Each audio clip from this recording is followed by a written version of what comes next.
what counts as a no true Scotsman fallacy?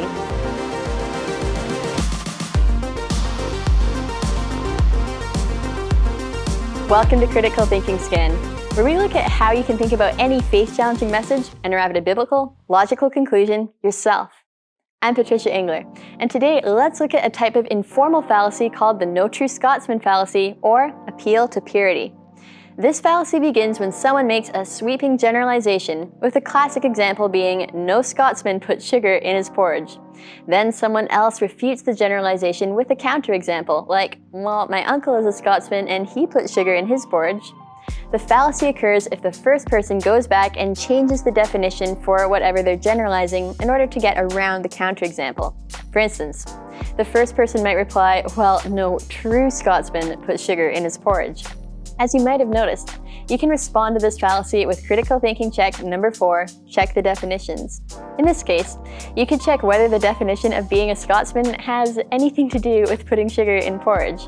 If not, you've detected a no true Scotsman fallacy. So, how does this play out in worldview contexts?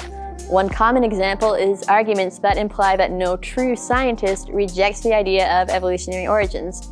My critical thinking textbook, for instance, said, on every count, creationism shows itself to be inferior. Scientists are then justified in rejecting creationism in favor of evolution, and this is exactly what they do. That quote leaves no room for exceptions.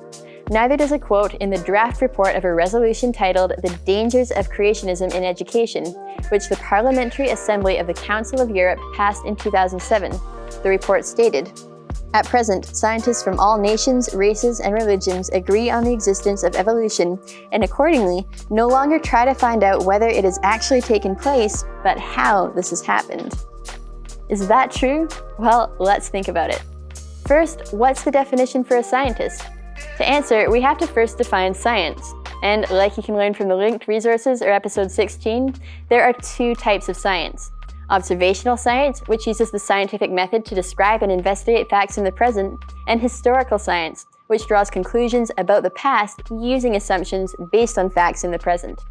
Different scientists have access to the same observational facts, but interpret those facts differently through their different worldviews. Because observational facts are the same for everyone, it makes sense to define scientists as people who professionally make or study these observations. In other words, the definition of scientist is based on the definition of observational science, not on scientists' individual beliefs about the past. And, like you can learn from the linked resources, many scientists do interpret observational science through the lens of the Bible, whether earlier scientists like Carl Linnaeus or Richard Owen, or modern scientists like Dr. Russ Humphreys, whose model accurately predicts planetary magnetic fields, or Dr. Raymond Nieminen, who developed the MRI. So, implying that no true scientist believes creation is clearly a fallacy. However, creationists have also been accused of using this fallacy. For instance, the article titled Argumentation and Fallacies in Creationist Writings Against Evolutionary Theory, which I've mentioned earlier, says creationists use the no true Scotsman fallacy by claiming that professing Christians who were involved in atrocities in the past like Nazism were not true Christians. So, what's the definition of a Christian? Someone who believes on Jesus for salvation, like Romans 10:9 says.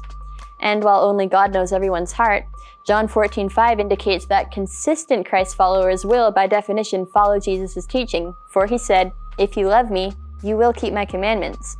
So in this sense, no consistent Christian would knowingly commit atrocities, meaning this type of no true Scotsman argument is not really a fallacy.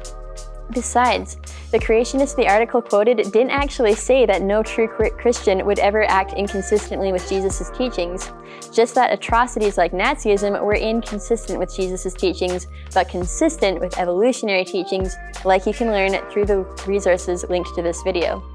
To summarize then, no true Scotsman arguments are fallacies when they require redefining a term like scientists, but they're not fallacies if they are consistent with a pre-existing definition, like what it means to follow Christ. For more on how to think critically about faith-challenging messages, you can access my other CT Scan videos packed with tactics, tips, and tools that helped me as a Christian student at secular university. Thank you for watching.